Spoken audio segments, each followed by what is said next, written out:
What's up, boys? Ian's World 219 coming at you with another video. Today we're going to be taking a look at Supercross 25 again. Just kind of wanted to make this video throwing together some clean laps, some sick whips and scrubs, just to kind of show you guys what you can kind of start to do in this game once you get good at it.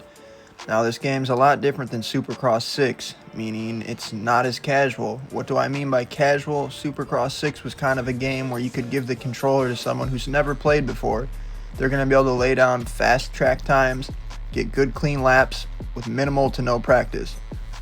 This game is a very steep departure from anything that Supercross 6 was. I'm already seeing people in the comments of some of these videos who have literally never played the game automatically saying, oh, it's Supercross 6.5. I can't tell you how far from the truth that really is. I mean, I'm someone who has played every single one of these games. I recently went back and played 1 to 6 just to get ready for this game so I could have a fresh perspective. And let me tell you, Supercross 6 is legitimately the only game in this series that I've ever played that I truly did not like, that I truly regretted buying, and overall I felt was a very poor quality game by Milestone. Supercross 25 is just a far more technical game than Supercross 6. It just is what it is. I've always said that I felt like Supercross 1 and 2 essentially were a better version of 6. It's just like 6 was a worse version of those games in every way possible.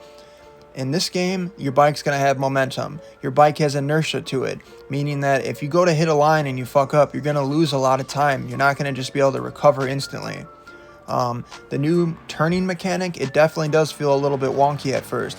However, once you kind of start to get the hang of it, you see what they were going for, and you start to realize, you know what, that this new turning mechanic, it allows you to turn sharply without spinning out. Once you really start to master this, you're able to slingshot out of corners and kind of get the speed you need to hit some of these big lines. So I've already seen a lot of the negative comments on this game. I kind of wanted to talk about that. I'm going to throw caution to the wind here, and I think you should really just kind of steer clear of any of the negativity you're hearing about this game. I mean, for me, first impressions wise, I have no reason to skew the truth. I have no reason to be biased. It's just objectively coming from somebody who thoroughly enjoys watching Supercross and is a fan of the sport. This game has given me some of the best first impressions I've ever got from any of these games.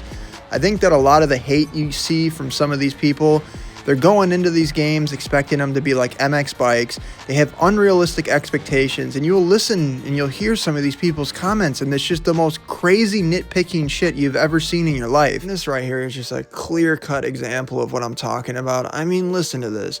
RIP $70. So glad I never pre-ordered this or anything. All the models are stiff and fat. Whips look horrible. I don't know what that is. Glad I saved my money for MTG.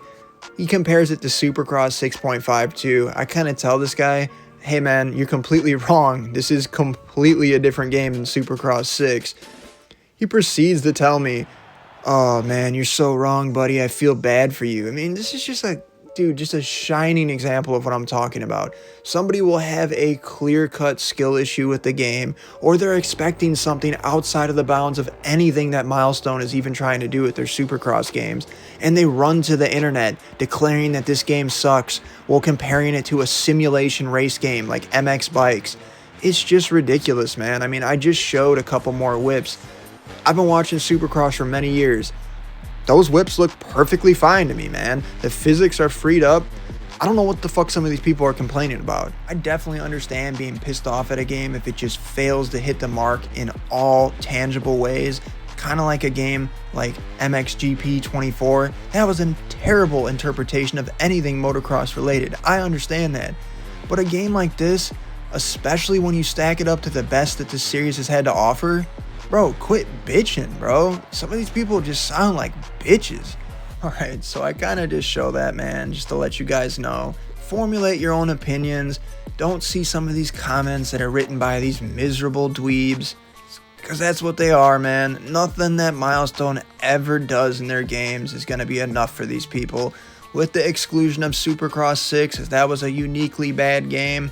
You know, if I was somebody who's never played one of these games and I was reading some of these comments, I might be dissuaded from actually buying the game. When lo behold, I'm sitting here having just played every single one of these games recently so I could get a good idea for it, and I'm getting some of the best first impressions from this series I've ever gotten. So it just goes to show, the comments from some of these hating ass people just greatly misconstrue the actual experience you're going to get from playing this game, especially if you're a racing fan, you love the sport. How can you go wrong with this, man? The physics feel on point. It's a full departure from Supercross 6. How can you say it's Supercross 6.5 when Supercross 6, you could just go in there having never played and flow on every single track? I mean, it's not even remotely the same game. The physics are entirely different. Each one of these bikes feels unique on the track. As you can see, and I just showed right here, you can hit good ass looking whips. It just requires a little bit of practice. Alright boys, so that was just the first part of the video. I just wanted to showcase some clean riding, kind of show you what this game looks like once you start to get the hang of it, and kind of what your gameplay can start to look like once you get that flow down. Wanted to voice a couple concerns I was seeing within the community and some of the comments I'm reading. Now moving on to the second part of the video. Coming in here on time attack, and the goal for today was to take out one of the #1 spots on the leaderboard. Today we went after Denver, and it's safe to say that we locked in that #1 position. Now, I'm fairly sure that this record's going to get knocked off rather quickly. However, it is just something kind of fun for me to do when the series is new. This footage right here is from the hot lap, the fast lap, showing you kind of what it looks like when you can really get that flow down and start really tearing it up. I'm going to get into my bike setup here. First thing I want to say is that the bike setups in this game, they carry a lot more impact. You know, when you change something on the bike, you're going to feel it a lot more in this game. This is just due to the fact that the physics are so much better. A game like Supercross 6, every single one of those manufacturers of bikes that you hopped on, it felt damn near the same. The physics were so floaty and casual in that game that it damn near for me didn't even make a difference what I changed. Sure, there was little, small things that you might notice, but in this game, it just feels more impactful. I think this is reinforced by the fact that, again, the bike is going to have an actual tangible relationship with the physics of the ground. So this bike build, it's going to kind of specialize in cornering. It's going to give you that good, smooth cornering, and it's going to give you that acceleration you're going to need with the 250s. Alright boys, so here's the bike setup. Now keep in mind this is for the 250 class. The bike that I was running in the fast lap that this bike setup is specifically geared for is going to be the gas.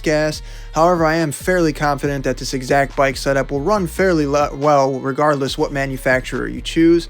Just in terms of, it's designed to give you better cornering, and it's going to give the 250 that more aggressive acceleration profile it's going to need to clear some of these jumps and lay down some sick lines.